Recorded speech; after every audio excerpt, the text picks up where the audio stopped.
Pada masa ketika tanah Jawa masih diatur oleh tatanan leluhur dan kehendak alam lebih dihormati daripada suara manusia, hiduplah seorang putri bangsawan dari daratan.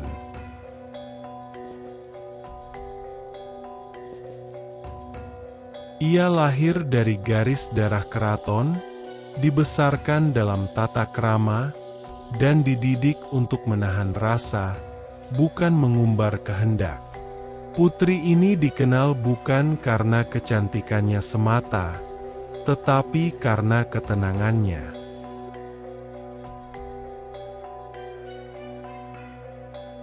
Dalam diam, ia memahami aturan dunia. Dalam sunyi, ia belajar menanggung beban sebagai manusia yang lahir dengan tanggung jawab, bukan kebebasan. Namun, kehidupan di istana tidak selalu sejalan dengan kebenaran. Keraguan mulai tumbuh perlahan. Ia mempertanyakan posisinya sendiri. Apakah hidup ini benar-benar miliknya? Atau hanya sekadar peran yang harus dijalani? Sebagai putri, ia memikul harapan besar. Nama keluarga, martabat, dan citra istana. Beban itu terus melekat dalam dirinya tanpa pernah ia minta. Tatapan di sekelilingnya tidak selalu ramah. Banyak yang diam, namun mengamati. Keheningan istana menyimpan makna lebih tajam dari kata-kata.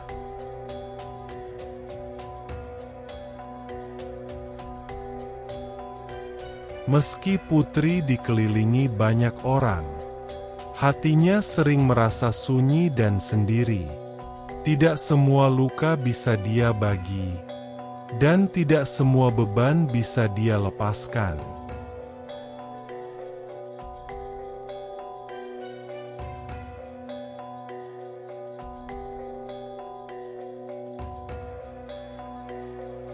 Di balik tembok batu dan tiang kayu berukir, bisik-bisik mulai tumbuh. Tatapan berubah. Kata-kata yang semula lembut menjadi tajam. Fitnah menyebar tanpa wajah, dan kesalahan perlahan diarahkan pada sang putri. Ia dipersalahkan tanpa pernah benar-benar diadili. Yang berat bukan hukuman, melainkan kehilangan tempat berpijak. Ketika istana tak lagi melindungi, dan manusia tak lagi mendengar, seorang putri bangsawan tidak memiliki banyak pilihan. Ia tidak melawan. Ia tidak membela diri. Karena dalam adat lama, kehormatan tidak dipertahankan dengan teriakan, melainkan dengan menerima nasib.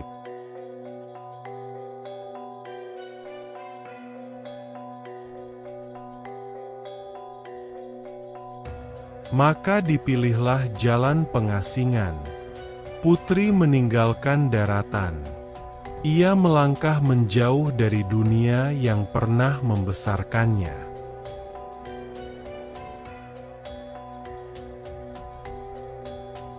Putri sudah meyakinkan dirinya bahwa keputusan ini adalah yang terbaik. Tak ada penyesalan yang harus dipertanggungjawabkan, karena keyakinan adalah langkahnya.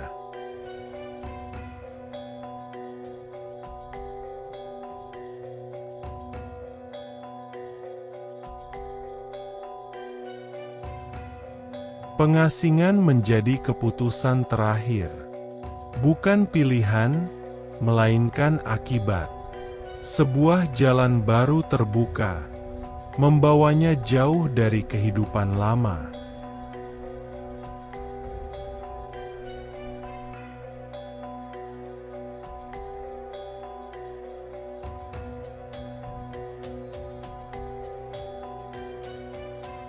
Hutan menjadi saksi langkahnya.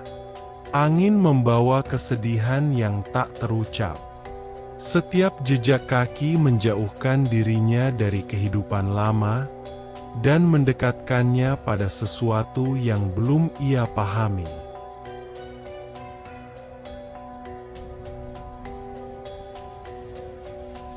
Ia menempuh perjalanan panjang. Alam liar menjadi satu-satunya saksi. Tanah, pepohonan, dan angin menyertai langkahnya yang sunyi.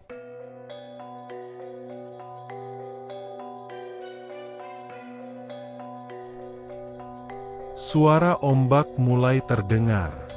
Aroma laut mulai menyentuh inderanya. Pantai selatan semakin mendekat, seolah memanggilnya tanpa kata. Di hadapannya, terbentang laut selatan. Dalam pandangan orang Jawa kuno, laut selatan bukan sekadar samudra. Ia adalah wilayah peralihan. Tempat di mana dunia manusia dan dunia gaib saling bersentuhan. Tempat yang tidak bisa dimiliki, hanya bisa dihormati. Di tepi tebing tinggi, sang putri berhenti. Angin laut menggerakkan kainnya. Ombak menghantam karang tanpa henti. Di sanalah ia menyadari bahwa takdirnya tidak lagi berada di daratan. Tidak ada jalan kembali. Tidak ada tempat berlindung. Yang tersisa hanyalah satu keputusan terakhir. Ia tidak menangis. Ia tidak berteriak. Dengan tubuh yang tenang dan hati yang telah melepaskan segalanya, putri itu menjatuhkan dirinya ke laut selatan.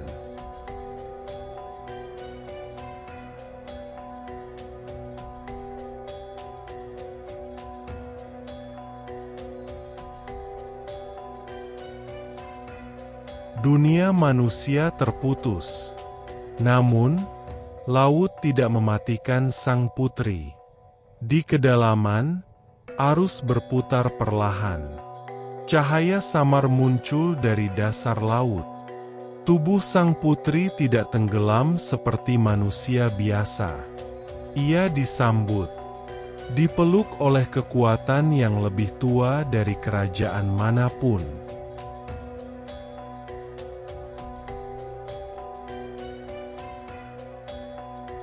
Luka batinnya dibersihkan. Kesedihan yang ia tanggung di daratan tidak dibuang, tetapi diubah menjadi kekuatan. Laut mengenali penderitaan yang tidak terucap, dan menjadikannya inti dari sesuatu yang baru. Sang putri tidak kembali sebagai manusia. Ia lahir kembali sebagai penguasa laut selatan. Sejak saat itu, ia dikenal sebagai Nyi Roro Kidul, Ratu Laut Selatan. Bukan makhluk yang haus persembahan, tetapi penjaga keseimbangan. Bukan sosok pemarah, melainkan wujud dari konsekuensi takdir. Dalam kepercayaan Jawa, hubungan antara penguasa daratan dan Ratu Laut Selatan bukan hubungan penaklukan, melainkan perjanjian kosmis. Selama keseimbangan dijaga, laut akan tenang.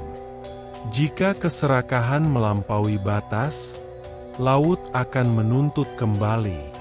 Itulah sebabnya, hingga kini, Laut Selatan tetap dihormati. Karena di kedalamannya, bukan hanya ombak yang berkuasa. Di sana bersemayam kisah seorang putri yang kehilangan dunia manusia dan menemukan takdirnya sebagai ratu abadi.